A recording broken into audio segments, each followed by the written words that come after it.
ఏం అలా ఉన్నారు మీరు? బాగోలేదండి. ఇప్పుడు 12 సంవత్సరాల కంచి బాగోలేదు. కీలు వాతం అని చెప్పారు. 4-5 సంవత్సరాల కంచి మా ఆయన చేస్తాను, బట్టలు ఉతకడం, గిన్నెలు తోమడం అవన్నీ చేస్తాను. ఒకరికి ఏదైనా సాయం చేసినా, అది భార్య అయినా పక్క వాళ్ళకైనా ఏం చేసినా కూడా అది ఫలితం వేరే రకంగా ఉంటుందిలేండి. అది సరే. అయితే మీకు రేషన్ అది ఉందా? కోట బియ్యమేనా? మీరు చీరలు అవి కట్టలేరు కదా? చీరలు కట్టలేనండి, ఎప్పుడు నైటీతోనే ఉంటాను. ఇప్పుడు మీకు నైటీ ఇస్తాను. అయితే ఫస్ట్ అయితే బియ్యం ఇస్తాను.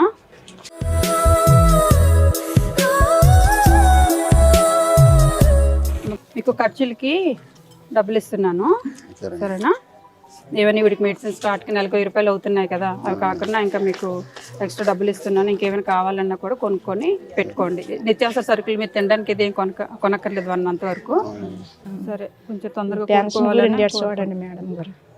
వీళ్ళకి పెన్షన్ అవ్వట్లేదా? అవ్వలేదండి. పెన్షన్ గురించి విజయనగరం వెళ్ళాము, అవ్వలేదు. పాలకొండ వచ్చి వెళ్ళాము, అక్కడ అవ్వలేదు. సరే, ఈసారి రాస్తారులేండి. చెప్తాను నేను కూడా ఊర్లో. అంతే, పెన్షన్ అది నా చేతిలో ఉండదు, ఊర్లో వాళ్ళే చూసుకోవాలన్నమాట.